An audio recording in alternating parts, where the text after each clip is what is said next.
Alright YouTube, today I'm going to be doing a video on all these guns. So I'm going to start just left to right. I'll start with the handguns and then move on to the rifles. Alright, so you guys already got a sneak peek of what's on the table. I'll just start with the pistols, working my way to the right from the left. So I already did a review on this gun. This is the Smith & Wesson Model 60 chambered in .357 Magnum. There's currently 38 special in here, but this is the 60-9 model without the internal lock. If you guys want to see the video on it, just go on my page and you'll see it. But yeah, very nice gun. It looks good, and I don't carry it anymore, but this used to be my carry gun. It's just too heavy to carry. This is my new favorite pistol. This is a Beretta 92 FS, chambered in 9mm. This is nickel plated. It started its life as an inox, but it's been a nickel plated. This is the Italian model, or made in Italy. There's no difference at all between the made in Italy and not. But yeah, this is my new favorite gun just because it looks so good. You see it.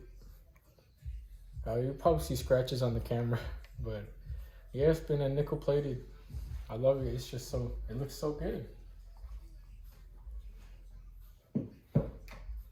Then we have the Taurus PT92 AFS-D. These are like the newer models with the rail, and the serrations are a little thicker instead of the really thin ones like a Beretta.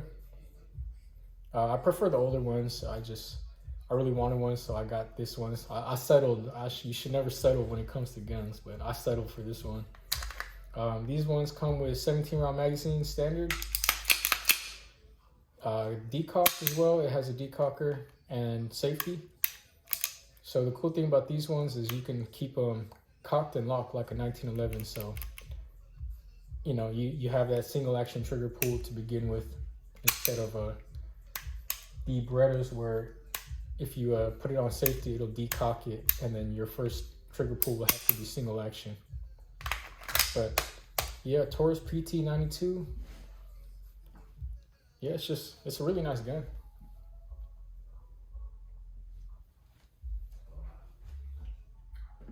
All right, moving on. So this is a Glock 22.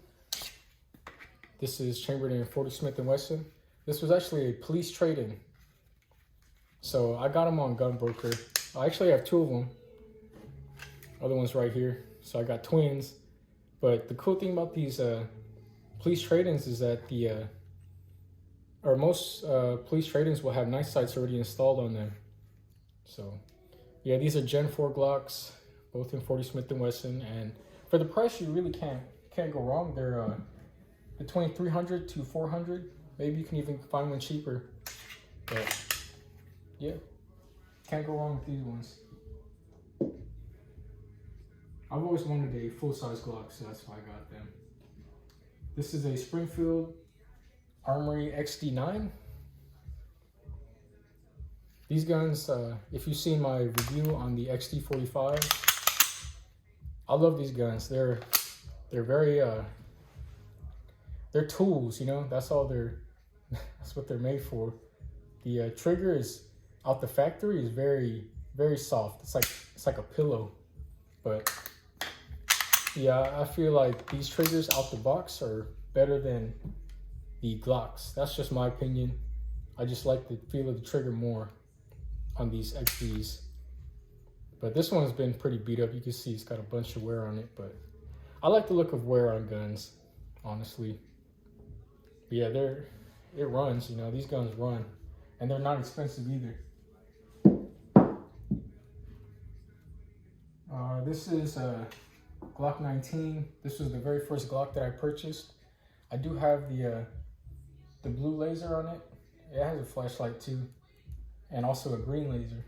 But yeah, it's just a Glock 19 Gen 3, the very first Glock I purchased, and I like it. I mean, they're very, it's compact, and it feels good in the hand, and it's very accurate. I mean, there's nothing really to say much about Glock 19s. They're the most purchased pistol in America, so you probably have one. So I'm not going to touch up too much on that. This is a Taurus PT 24/7 Pro DS, chambered in 40 Smith & Wesson. So these guns, I really like the grip on these ones.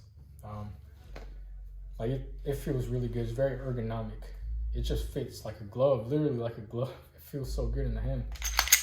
But these Tauruses, they're kind of known for having the double strike feature, which rarely will happen. So in case you get a light primer strike and you pull the trigger and it doesn't go, you can, you know, restrike it and eventually let it go off. But that rarely ever happens, you know, like primer strikes, unless you're shooting like a 22 or something.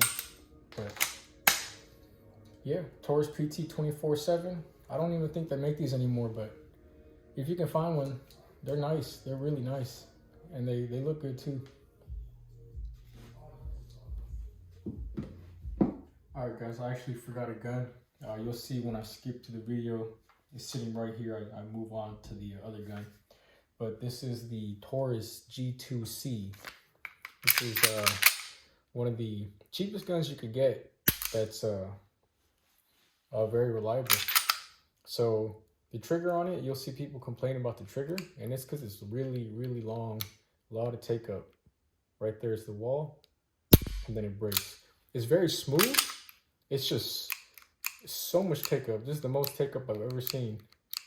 Like the wall is way back here. So it does have the double strike feature. Same thing with the Taurus PT 24/7, which you're probably never going to use, but it's good to have, I guess. But yeah, 12 round capacity. It's a very good gun, honestly. You can't go wrong with it. It's cheap, and it really does work. That's all that matters. This is the FM 509 Compact Tactical. So it has the suppressor height sights, the threaded barrel, and yeah, I mean, you can put an optic on it as well. This gun, this is probably the most expensive gun I have, or pistol I have. I was actually very inaccurate with this gun.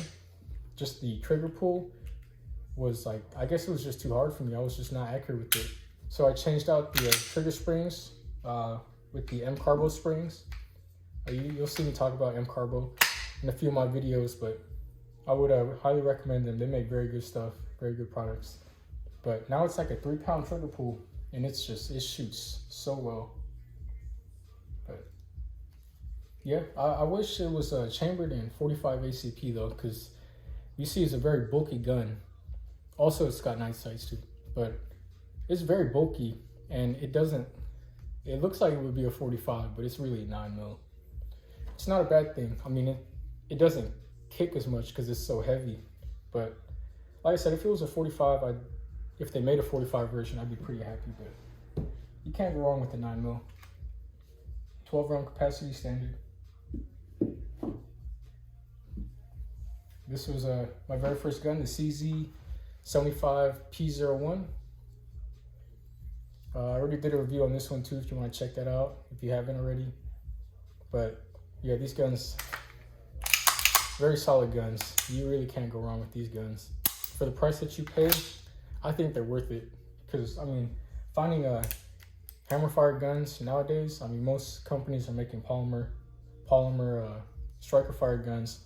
This is aluminum and steel, so I like it. If you want a hammer-fired metal gun like a Beretta, it's perfect. Speaking of Beretta, this is the Beretta 84F, chambered in 380 ACP, low bullets. It does have a decocker, so safety decocker, just like the Beretta 92. You turn the safety on and it'll disengage the hammer. But yeah, this is my very first gun that has that's chambered in 380 ACP. So I've always wanted a 380, and this is perfect because it's heavy. So 380 really doesn't kick as much. So it's yeah. This is the Glock 30S, chambered in 45 ACP. This gun was supposed to be my carry gun, my everyday carry gun, but at the range I kind of had some malfunctions. The slide wouldn't go fully into battery, so I'd fire like 1 or 2 rounds and it would get stuck like this, and I'd have to like just push it with my thumb. It was pretty annoying. You know, factory Glock magazine, so I don't know what the issue is. Maybe it just wasn't greased enough. I don't know. I haven't shot it since, so I don't know if it'll replicate. I'm hoping it doesn't, because I really like these Glock 30s. The S means the slim frame, so it's a little thinner on the slide. If you've ever held a 10mm Glock or just a regular 30, you'll know that the slides are thick boys. But this one's a little thinner, more suited for concealed carry.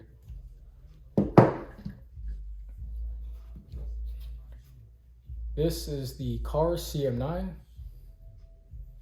This is pretty much the gun that I carry every day. This one has one in the head. This is the gun that I carry every day because it's so compact. It does come with a 6-round magazine, but you can get the extension for it. They're not extension, it's a mag guts. It changes out the spring and the follower to be able to fit 7 rounds. So 7 plus 1 in the head, 8 rounds that fits in your pocket, and it's so light, like you don't even know it's there. And for a gun this small, it's actually really accurate, and it doesn't really kick as much, surprisingly. But yeah, I really like this gun, Kahr CM9. That one stays loaded because, like I said, I usually carry this one. This is the worst gun that I own. This is a Tec 22, and it jams after every shot. It has failure to feed from failures, so it ejects just fine. I was thinking, you know, like I did all the upgrades possible to it to make it reliable, and it's still having failure to feed. And I bought every single type of magazine you can for this: the Ruger magazines, the factory magazines, the Intratec brand magazines, everything, and it just will not feed correctly. So it looks cool, it definitely looks cool, but yeah, I'm probably never gonna shoot this again. It's just gonna collect dust. It would be very fun though if it was working. All right, one more pistol. This is the Mak-11, as you know. This is actually made by Velocity, and it's called the VMAC 9. I don't know if they make them anymore. The website is still up, but they've been out of stock for forever, you know? But I've always wanted one of these. You know, you see these in movies growing up, and I mean, it looks really cool. I mean, that's the reason why I bought it. But yeah, definitely not practical. The grip is super uncomfortable. These Mak-11 grips, super uncomfortable, but it looks cool, and it'll definitely be fun to shoot, you know, bonfire or just spray at nothing. All right, we'll move on to the rifles now. I guess it's not really considered a rifle, it's a pistol. This is a Palmetto State Armory AR pistol.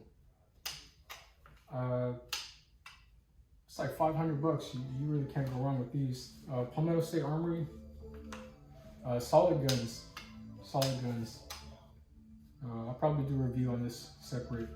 But I put a Midwest Industries quad rail on it, just because I like the look of the quad rail with the fixed front sight post.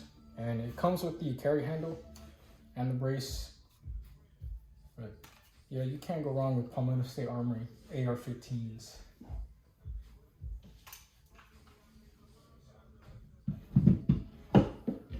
Another Palmetto State.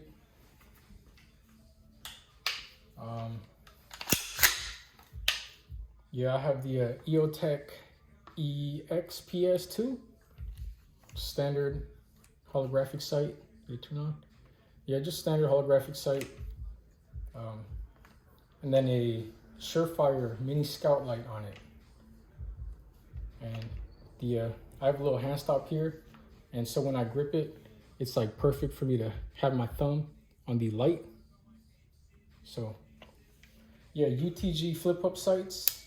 I like these sights more than the Magpuls because they're metal. Magpul is also more expensive and they're polymer. So yeah, front and back. Turn this off. Yeah, PSA AR pistols. Cheap and you can't go wrong with them. Right. This boy right here is the VR60 Rock Island. It's not made by Rock Island. This is a Turkish shotgun, semi-automatic shotgun with, semi-automatic. But it's been imported by Rock Island, so it's got the Rock Island branding on it. But it's really just a Turkish shotgun. Super fun to shoot. This one I do have the Magpul flip up sight on it and a foregrip on it. It makes it so much fun to shoot like this. It comes with a AR carry handle, like similar to the AR pistol. But it's definitely fake and it looks really retarded, so I took it off and I'd rather have a flip up sight. Yeah, these guns are very fun to shoot. Very cheap too. You guys have seen the Mosin Nagant. If you haven't, you can watch my videos. This gun is very fun to shoot as well, with the bayonet on it too. Love this gun. All right, let's move closer. This is a Ruger Charger, not the 9mm, the 22 version. I put the little stock adapter on it to put this folding pistol brace, and it is so fun to shoot. I put the 110 round drum magazine, and it just goes, like this thing just eats up anything. Very fun gun to shoot. Yeah, Ruger 22 Charger. And then I just have a cheap red dot on it. Yeah, very fun gun to shoot.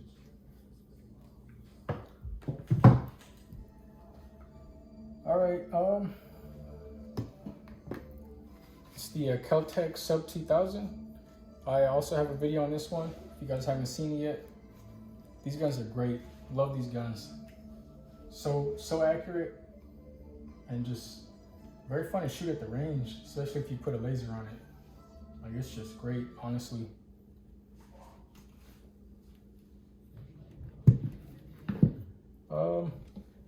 I guess we can move on to the AKs. So this is a Norinco Mak-90. Yeah, these guns are, it's a beautiful gun. I did have to change out the stock and the front, and I also put a bakelite grip on it, but it is, for the price, if you guys see my Century Arms C39 V2, they're pretty much, I wouldn't say they're the same, definitely not. This is Chinese made. Like, the quality is overall much better, and the trigger's really nice. Really, really nice trigger. But just for the price, this could be up to, $1,800 for these Norinco Mak-90s, and I don't have any regrets purchasing it, but I probably should have not purchased it right now, financial reasons. But I don't regret it. This is a Century Arms Vska. They call it the Vska Draco, but it's not really a Draco. It's not made in, I believe it's Romania, like the other Dracos, the actual ones that they sell.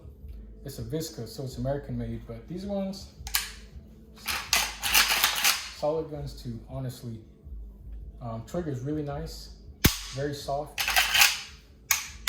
very light. Yeah, this they call it a Draco, but it's really not a Draco. So don't flame me on it. Blame Century Arms, but it's just a Vska pistol version. All right, this one is a Maverick 88 with the top folding stock. Basically just looks like a spaz 12. But these things are, I mean, I actually haven't even shot this one yet, but yeah, I mean, I'm not gonna say too much about the shotgun. Shotgun's a shotgun. It just, this one has the top folding stock, so. All right.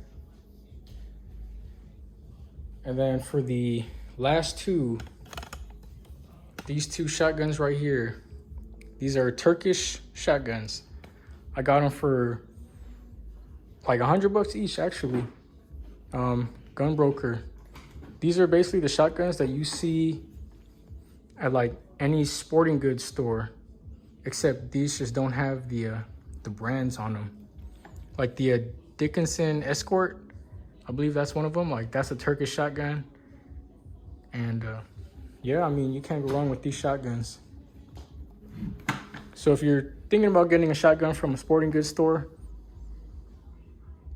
check on Gunbroker for these ones.